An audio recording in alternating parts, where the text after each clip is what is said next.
Hi hello ನಮಸ್ಕಾರ ಸ್ನೇಹಿತರೆ.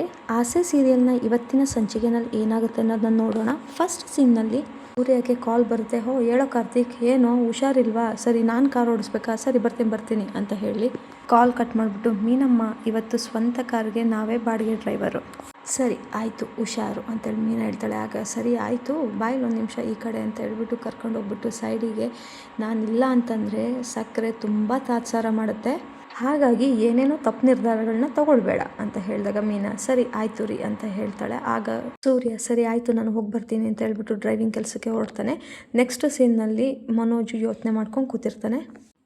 ಈ ಲೈಫೇ ಚೆನ್ನಾಗಿಲ್ಲಪ್ಪ, ಗಂಡ ಬೇರುಂಡ ಈ 5 ಡಿಗ್ರಿ ಮನೋಜನ್ನೇ ಎದುರಿಸೋದಾರ ಆಗ್ಬಿಟ್ಟಿದೆಯಲ್ಲ ಅಂತ ಅವನೇ ಮಾತಾಡ್ಕೊತಾ ಇರ್ತಾನೆ. ಆಗ ಶಾಂತಿ ಬಂದ್ಬಿಟ್ಟು, ತಗೊಳ್ಳೋ ಕುಡಿದು ಮಲ್ಕೋ ಅಂತ ಹೇಳಿದಾಗ ಮನೋಜು, ಅರೆ ಏನಿದು ಗಾಜಿನ ಲೋಟ, ಬೆಳ್ಳಿ ಲೋಟ ಇಲ್ವಾ?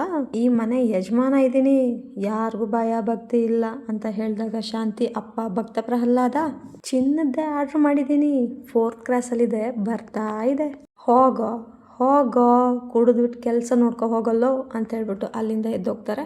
ನೆಕ್ಸ್ಟ್ ಸೀನ್ನಲ್ಲಿ ಮೀನಾ ಕಸ ಗುಡಿಸ್ತಾ ಇರ್ತಾಳೆ. ಅಲ್ಲಿಗೆ ಶಾಂತಿ ಬಂದ್ಬಿಟ್ಟು, ಏ ಮೀನಾ ಅಂತ ಹೇಳಿದಾಗ, ಏನಾದರೂ ಬೇಕಿತ್ತಾ ಅತ್ತೆ ಅಂದಾಗ ಶಾಂತಿ ಅಂತ ಹೇಳ್ತಾಳೆ. ಆಗ ಮೀನಾ, ಏನು ಬೇಕಿತ್ತು ಅಂತ ಹೇಳಿ ಅತ್ತೆ, ತಂದು ಕೊಡ್ತೀನಿ ಅಂತ ಹೇಳಿದಾಗ, ಇದು ತಂದು ಕೊಡೋದಲ್ಲ, ಕೊಟ್ಟು ಹೋಗೋದು ಅಂತ ಹೇಳಿದಾಗ, ಅತ್ತೆ ಏನಂತ ಅರ್ಥ ಆಗಲಿಲ್ಲ, ಏನು ಬೇಕಂತ ಹೇಳಿ ಅಂದಾಗ ಶಾಂತಿ, ನನಗೆ ನನ್ನ ತಾಳಿ ಭಾಗ್ಯ ಬೇಕು ಅಂತ ಹೇಳಿ ತಾಳಿ ತೋರಿಸ್ಕೊಂಡು ಹೇಳ್ತಾಳೆ.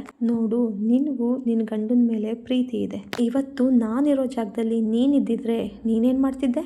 ನಡೀತಾ ಇರೋದೆಲ್ಲ ನೋಡ್ತಾ ಇದೀಯ ತಾನೇ, ಹೇಳು ಏನು ಮಾಡಬೇಕು ಅಂತ ಹೇಳು. ನೋಡು, ನಿನಗೆ ಗೊತ್ತು, ನನಗೆ ನಿನ್ನ ಗಂಡನ ಕಂಡ್ರೇ ಆಗಲ್ಲ, ಆದರೆ ಆ ವಿಷಯನ ನಾನು ಮುಂದೆ ಇಟ್ಕೊಂಡು ನಿನ್ನನ್ನು ಮನೆ ಬಿಟ್ಟು ಹೋಗು ಅಂತ ಹೇಳ್ತಿಲ್ಲ. ನಾನು ನನ್ನ ಮಾಂಗಲ್ಯ ಭಾಗ್ಯನ ಕೇಳ್ಕೊತಾ ಇದ್ದೀನಿ, ಈಗಲೂ ನೀನು ನಿನ್ನ ಮನಸ್ಸನ್ನ ಕಲ್ಲಾಗಿಟ್ಕೋಬೇಡ. ಇನ್ನೂ ಏನು ಯೋಚನೆ ಮಾಡ್ತಾ ಇದೆಯಾ? ಹೆಣ್ಮಕ್ಳು ಯಾವ ಒಡವೆ ಇಲ್ಲ ಅಂದರೂ ತಡ್ಕೊಳ್ತಾರೆ, ಆದರೆ ಇದೊಂದಿಲ್ಲ ಅಂತಂದರೆ ಯಾರೂ ತಡ್ಕೊಳಲ್ಲ ಅಂತ ತಾಳಿ ಕಡೆ ಕೈ ಮಾಡಿ ತೋರಿಸಿ ಹೇಳ್ತಾಳೆ. ಹಾಗೆ ನಿನಗೆ ದೇವರು ದಿಂಡ್ರು ಅಂದರೆ ನಂಬಿಕೆ ಇದೆಯಾ? ಹಾಗೆಯೇ ಪುರಾಣಗಳು ಕಥೆಗಳು ಋಷಿಗಳ ಮೇಲೆ ಅಂತ ಹೇಳಿದಾಗ, ನಂಬಿಕೆ ಇದೆ ಅತ್ತೆ ಅಂತ ಹೇಳ್ತಾಳೆ. ಜಮದಗ್ನಿ ಕೇಳ್ದ ಅಂತ ತಾಯಿ ತಲೆನೇ ಕತ್ತರಿಸಿ ಕೊಟ್ಟವನು ಪರಶುರಾಮ, ಆದರೆ ನೀನು ಯಾರ ತಲೆನೂ ಕತ್ತರಿಸ್ಬೇಕಾಗಿಲ್ಲ, ಹಾಗೆ ತಲೆ ಮರೆಸ್ಕೊಂಡು ಹೋಗ್ಬೇಕಾಗೂ ಇಲ್ಲ, ಆದರೆ ನೀನು ನೆಮ್ಮದಿಯಾಗಿ ಹೋಗಿ ನಿಮ್ಮ ಅಮ್ಮನ ಮನೆಯಲ್ಲಿ ಇದ್ಬಿಡು. ಅಲ್ಲ ಕಣೆ, ನೀನೇನು ಹುಟ್ಟಾಗ್ಲಿಂದ ಇದೇ ಮನೆಯಲ್ಲಿದ್ಯಾ? ಅಷ್ಟಕ್ಕೂ ನೀನು ಬಂದು ಇಲ್ಲಿಗೆ 2 ವರ್ಷ ಆಗಿದೆ ಅಷ್ಟೇ, ಅಷ್ಟಕ್ಕೂ ನೀನೇನು ನಿಮ್ಮ ಅಮ್ಮನ ಮನೆಗೆ ಹೋಗೇ ಇಲ್ವಾ? ಅಲ್ಲಿ ಹೋಗಿ ಇದ್ಬಿಡು. ನೀನು ನಿನ್ನ ಗಂಡನ ಬಗ್ಗೆ ಏನು ಯೋಚನೆ ಮಾಡಬೇಡಮ್ಮ, ಅವನಿಗೂ ಬಡಿತೀನಿ, ಅವನು ನೀನು ಇಲ್ಲ ಅಂತಂದರೆ ತಿನ್ಕೊಂಡು ಕುಡ್ಕೊಂಡು ಆರಾಮಾಗಿರ್ತಾನೆ. ಅತ್ತೆ ಅಂದರೆ ತಾಯಿ ಥರ ಅಂತ ಹೇಳ್ತಾರೆ, ಆದರೆ ನಾನೇ ನಿನ್ನ ಮುಂದೆ ನಿಂತು ಕೈ ಮುಗಿದು ಕೇಳ್ಕೊಳ್ತಾ ಇದ್ದೀನಿ, ನನ್ನ ತಾಳಿ ಭಾಗ್ಯ ಕೊಟ್ಬಿಡು. ಈಗಲೂ ನೀನು ಒಪ್ಕೊಳ್ಳಿಲ್ಲ ಅಂದರೆ ನೀನು ಸೊಸೆ ಅಲ್ಲ, ಹೆಣ್ಣಾಗಕ್ಕೆ ಲಾಯಕ್ಕಿಲ್ಲ ಅಂದಾಗ ಮೀನಾ, ಹೋಗ್ತೀನತ್ತೆ, ಇಲ್ಲಿಂದ ಹೊರಟೋಗ್ತೀನಿ ಅಂತ ಹೇಳ್ತಾಳೆ. ಆಗ ಶಾಂತಿ, ಇವಾಗೇನೋ ಹಾಗೆ ಹೇಳ್ತೀಯಾ, ಆಮೇಲೆ ನಿಮ್ಮ ಮಾವನು ನಿನ್ನ ಗಂಡನ ಕರೆದ್ರು ಅಂತ ಹೇಳ್ಬಿಟ್ಟು ಓಡ್ ಬಂದ್ಬಿಡ್ತೀಯ, ಅದಕ್ಕೆ ನಿನ್ನ ಗಂಡ ಆಗಲಿ ನಿಮ್ಮ ಮಾವ ಆಗಲಿ ಬಂದು ಕರೆದ್ರೆ ಬರಲ್ಲ ಅಂತ ಹೇಳ್ಬಿಟ್ಟು ನಿನ್ನ ತಾಳಿ ಮೇಲೆ ಪ್ರಮಾಣ ಮಾಡು ಅಂತ ಹೇಳ್ತಾಳೆ. ನಾನಾಗೆ ಕರೆಯೋವರೆಗೂ ನೀನು ಈ ಮನೆಗೆ ವಾಪಸ್ ಬರಲ್ಲ ಅಂತ ನಿನ್ನ ತಾಳಿ ಮೇಲೆ ಪ್ರಮಾಣ ಮಾಡು ಅಂದಾಗ ಮೀನಾ, ನೀವಾಗೆ ನನ್ನನ್ನು ವಾಪಸ್ ಕರೆಯೋವರೆಗೂ ನನ್ನ ಗಂಡ ಆಗಲಿ ಅಥವಾ ನನ್ನ ಮಾವ ಆಗಲಿ ಎಷ್ಟೇ ಕರೆದ್ರೂ ನಾನು ಈ ಮನೆಗೆ ವಾಪಸ್ ಬರಲ್ಲ ಅತ್ತೆ ಅಂತ ಹೇಳ್ಬಿಟ್ಟು ಅಲ್ಲಿಂದ ಲಗೇಜ್ ತೊಗೊಂಡು ಹೊರಟೋಗ್ತಾಳೆ. ನೆಕ್ಸ್ಟ್ ಸೀನ್ನಲ್ಲಿ ಮನೋಜು ಬೆಡ್ ಮೇಲೆ ಬಂದ್ಬಿಟ್ಟು, ಈಗಷ್ಟೇ ಲಾಲ ಕುಡಿದ್ಬಿಟ್ಟಿದ್ದೀನಿ, ಇವಾಗ ಒಂದು ಸ್ವಲ್ಪ ನಿದ್ದೆ ಮಾಡಿಬಿಟ್ರೆ 150 ಗ್ರಾಮ್ ಜಾಸ್ತಿ ಆಗ್ಬಿಡ್ತೀನಿ ಅಂತ ಹೇಳ್ಬಿಟ್ಟು ಹೊತ್ಕೊಂಡು ಮಲ್ಕೊತಾನೆ. ಅಲ್ಲಿಗೆ ತಾರ ಬಂದ್ಬಿಟ್ಟು, ಲೊಟ್ಟೆ ಕುಮಾರ ಅಂತ ಕೂಗ್ತಾಳೆ. ಆಗ ಮನೋಜ್ಗೆ ಎಚ್ಚರಿಕೆ ಆಗುತ್ತೆ, ಜೊತೆ ಗಾಬರಿನೂ ಆಗುತ್ತೆ. ಯಾರು ಏನು ಅಂತ ಕೇಳಿದಾಗ, ಯಾಕೆ ಯಾರು ಅಂತ ಗುರುಸೋಕೆ ಸಿಗ್ಲಿಲ್ವ ಲೊಟ್ಟೆ ಅಣ್ಣ ಅಂದಾಗ ಮನೋಜ್ ಗಾಬರಿಯಿಂದ, ಅಣ್ಣನ? ಯಾವಣ್ಣ ಯಾರಿಗಣ್ಣ ಅಂತ ಹೇಳಿದಾಗ ತಾರ, ನನಗಣ್ಣ, ನೀನು ಸುಳ್ಳು ಹೇಳಿ ಗೂಬೆ ಕೂರಿಸಿ ದೇವ್ರಂತ ಸೂರ್ಯ ಅಣ್ಣಂಗೆ ತಾಯಿ ಪ್ರೀತಿ ಕಿತ್ಕೊಂಡ್ಯಲ್ಲ, ಆ ಅಣ್ಣ ಏನು ಹಾಗೆ ಇಲ್ಲ ಅನ್ನೋ ಹಾಗೆ ಇಷ್ಟು ವರ್ಷ ಈ ಸತ್ಯನ ಮುಚ್ಚಿಟ್ಟಿದೆಯಲ್ಲ, ನ್ಯಾಯನ ಇದು? ಸೂರ್ಯನ ತಾಯಿ ಪ್ರೀತಿಯಿಂದ ದೂರ ಮಾಡಿದೆ, ನನ್ನನ್ನು ಅನಾಥೆ ಆಗೋ ಥರ ಮಾಡಿದೆ, ಇಷ್ಟೆಲ್ಲ ಕರ್ಮ ಬೆನ್ನಿಂದೆ ಇದ್ರೂ ಕಣ್ತುಂಬ ನಿದ್ದೆ ಮಾಡೋದಕ್ಕೆ ಆಗುತ್ತಾ ಲೊಟ್ಟೆ ಕುಮಾರ ನಿನಗೆ? ಗ್ರಹಗಳು ಮನೆಗೆ ಬಂದರೆ ಸಮಯ ಕೆಡುತ್ತೆ ಅಂತ ಹೇಳ್ತಾರೆ, ಆದರೆ ನಿನ್ನ ನಸೀಬು ನಕ್ಷತ್ರ ಬಂದರೂ ಸಮಯ ಕೆಟ್ಟೋಗುತ್ತೆ. ಕಂದ ಅಂತ ಅಂತಿರೋ ಆ ಮಮ್ಮಿನೇ ನಿನ್ನ ಪಾಲಿಗೆ ಕೆಂಡ ಆಗ್ತಾರೆ.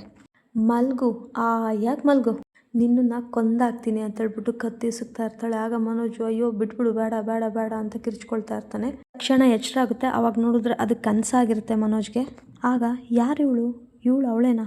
ಇಲ್ಲ ಅವಳು ಇವಳಾಗಿರೋದಕ್ಕೆ ಚಾನ್ಸೇ ಇಲ್ಲ, ಇದು ಭ್ರಮೆ, ನನ್ನ ಭ್ರಮೆ, ಇದು ತಾರಾ ಬದುಕಿರೋದಕ್ಕೆ ಸಾಧ್ಯನೇ ಇಲ್ಲ ಅಂತ ಅಂದ್ಕೊತಾನೆ. ನೆಕ್ಸ್ಟ್ ಸೀನ್ನಲ್ಲಿ ಮೀನಾ ತವ್ರ ಮನೆಗೆ ಬರ್ತಾಳೆ ವಿತ್ ಲಗೇಜು. ಅದನ್ನ ನೋಡ್ಬಿಟ್ಟು ಮೀನಾ ತಂಗಿ ತಮ್ಮ ಹಾಗೆ ಅಮ್ಮ ಎಲ್ಲ ಏನಾಯ್ತೆ, ಯಾಕೆ ಹೇಗೆ ಬಂದಿದ್ಯಾ ಅಂತ ಕೇಳಿದಾಗ ಮೀನಾ ಮಾವಾಗೆ ಆಕ್ಸಿಡೆಂಟ್ ಆಗಿಬಿಟ್ಟು ಹಾಸ್ಪಿಟ್ಲಲ್ಲಿದ್ದಾರೆ, ಜಾಸ್ತಿ ಏನು ಪೆಟ್ಟಾಗಿಲ್ಲ, ಪ್ರಾಣಕ್ಕೆ ಯಾವ ಅಪಾಯನೂ ಇಲ್ಲ ಅಂತ ಹೇಳಿದ್ದಾರೆ ಅಂತ ಹೇಳಿದಾಗ ಮೀನನ್ ತಮ್ಮ ಅಲ್ಲೇನೂ ಅಪಾಯ ಆಗಿಲ್ಲ, ಆದರೆ ಇಲ್ಲಿ ಅಪಾಯ ಆಗೋ ಥರ ಇದೆ ಅಂತ ಹೇಳಿದಾಗ ಅವರಮ್ಮ ಏನು ಅಂತ ಕೇಳಿದಾಗ ನೋಡಲ್ಲಿ ಅಕ್ಕ ಲಗೇಜ್ ಸಮೇತ ಬಂದಿದ್ದಾಳೆ ಅಂತ ಕೇಳಿದಾಗ ಏನಾಯ್ತೆ ಮೀನಾ ಅಂತ ಅವರಮ್ಮ ಕೇಳಿದಾಗ ಮೀನಾ ನನ್ನಿಂದ ಆ ಪುಣ್ಯಾತ್ಮಂಗೆ ಏನೂ ಆಗಬಾರ್ದು ಅದಕ್ಕೋಸ್ಕರ ಅಂತ ಹೇಳಿದಾಗ ಅವಳ ತಮ್ಮ ಇದು ನಂಬ್ತೀಯ ನೀನು ಅಂತ ಹೇಳಿದಾಗ ಮೀನಾ ಅದಕ್ಕೆ ತಕ್ಕಂತೆಯೇ ಇನ್ಸಿಡೆಂಟ್ಗಳು ನಡೀತಾ ಇದ್ವಲ್ಲ, ನಾನೇನೋ ಮಾಡಲಿ ಅಂದಾಗ ಅವರಮ್ಮ ಹಾಗಾದರೆ ನಿನ್ನ ರಾಶಿ ಸರಿ ಇಲ್ಲ, ನಿನ್ನ ನಕ್ಷತ್ರ ಸರಿ ಇಲ್ಲ ಅನ್ನೋ ಕಳಂಕನ ಹೊತ್ಕೊಂಡು ಇಲ್ಲೇ ಇರ್ತೀಯ ಅಂತ ಹೇಳಿದಾಗ ಮೀನಾ ನಾನು ಎಲ್ಲ ರೀತಿಯಿಂದನೂ ಕೂಡ ಎದುರಿಸೋಕೆ ಸಿದ್ಧವಾಗಿದ್ದೀನಿ ಅಮ್ಮ, ಆದರೆ ಆ ಪುಣ್ಯಾತ್ಮಗೆ ಮಾತ್ರ ಏನೂ ಆಗಬಾರ್ದು ಅಷ್ಟೇ. ಆಗ ಅವರಮ್ಮ ಹಂಗಲ್ವೇ ಅಂತ ಹೇಳೋಕ್ಕೆ ಮುಂಚೆನೇ ಮೀನಾ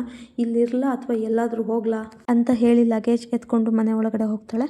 ನೆಕ್ಸ್ಟ್ ಸೀನ್ನಲ್ಲಿ ಮಮ್ಮಿ ಅಂತ ಹೇಳ್ಬಿಟ್ಟು ಮನೋಜ್ ಕೂಗ್ತಾ ಇರ್ತಾನೆ. ಅಲ್ಲಿಗೆ ಶಾಂತಿ ಬಂದ್ಬಿಟ್ಟು ಏನೋ ನಿಂದು ಅಂತ ಕೇಳಿದಾಗ ನನಗೆ ಹೊಟ್ಟೆ ಇಲ್ಲ ಅಂತ ಅಂದ್ಕೊಂಡಿದ್ಯಾ ಅಂತ ಹೇಳಿದಾಗ ಸರಿ ಆಯಿತು ಏನಾದರೂ ಮಾಡ್ಕೊಡ್ತೀನಿ ಇರು ಅಂತ ಹೇಳಿದಾಗ ತಾರಾ ಮೀನಾ ಅವರು ಅಡುಗೆ ಮಾಡಿದ್ದಾರೆ ಅಂತ ಹೇಳಿದಾಗ ಶಾಂತಿ ಅವಳು ಮಾಡಿರೋದೇನು ಬೇಡ ನಾನೇ ಏನಾದರೂ ಮಾಡ್ಕೊಡ್ತೀನಿ ಅಂತ ಹೇಳಿದಾಗ ಮನೋಜು ಅವಳು ಏನು ಮಾಡಿದಳೋ ಅದನ್ನು ತಂದು ಇಲ್ಲಿ ಬಡಿ, ಆಮೇಲೆ ಮಾಡೋದೆಲ್ಲ ನಾಳೆ ಇಟ್ಕೊ ಅಂತ ಹೇಳ್ತಾನೆ.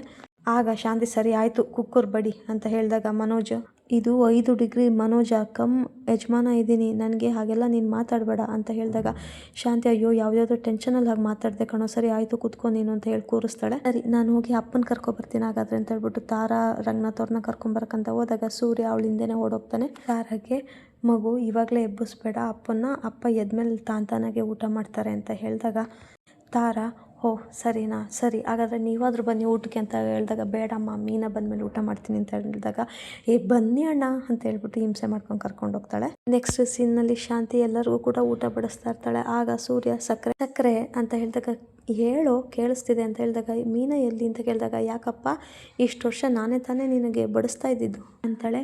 ಆಗ ರವಿ ಮೀನಾ ಅದಕ್ಕೆ ಎಲ್ಲೋ ಅಂತ ಕೇಳಿದಾಗ ಫೋನ್ ಮಾಡಿದ್ದೆ ತಕ್ಕಣೋ ಅವಳು ಪಿಕ್ ಮಾಡಿಲ್ಲ, ಯಾವುದಾದ್ರು ದೇವಸ್ಥಾನದಲ್ಲಿ ಜಪ ತಪ ಮಾಡ್ಕೊಂಡಿರ್ಬೇಕು ಅಂದಾಗ ಶಾಂತಿ ಜಪನಾರು ಮಾಡಲಿ ತಪನಾರು ಮಾಡಲಿ ಮಾಡಿರೋ ಪಾಪಕ್ಕೆ ಪ್ರಾಯಶ್ಚಿತ ಮಾಡಿಕೊಂಡ್ರೆ ಸಾಕು ಅಂದಾಗ ಮನೋಜು ಮಮ್ಮಿ ಸಾಂಬಾರು ಬಡಿಸ್ ಮಮ್ಮಿ ಅಂತ ಹೇಳಿದಾಗ ಶಾಂತಿ ಏನು ಯಾವಾಗಲೂ ಬಡ್ಕೊತಾನೆ ಇರ್ತೀಯ ಅಂದಾಗ ಸೂರ್ಯ ಎಲ್ಲಪ್ಪ ಮನೋಜ್ ಕೈ ಚಾಚಪ್ಪ ಮುಂದೆ ಅಂತ ಹೇಳಿದಾಗ ಮನೋಜ್ ಕೈ ಚಾಚ್ತಾನೆ.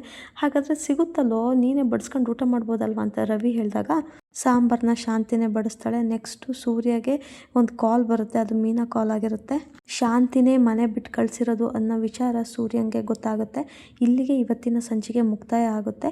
ಈ ಒಂದು ಸಂಚಿಕೆ ತಮಗೆಲ್ಲ ಇಷ್ಟ ಆಗಿದ್ದಲ್ಲಿ ದಯವಿಟ್ಟು ನನ್ನ ಯೂಟ್ಯೂಬ್ ಚಾನಲ್ನ ಸಬ್ಸ್ಕ್ರೈಬ್ ಮಾಡ್ಕೊಳ್ಳೋದ್ರ ಮುಖಾಂತರ ಸಪೋರ್ಟ್ ಮಾಡಿ ಅಂತ ಕೇಳ್ಕೊಳ್ತೀನಿ. ಈ ವಿಡಿಯೋನ ನೋಡಿದ್ದಕ್ಕಾಗಿ ಧನ್ಯವಾದಗಳು. Thank you.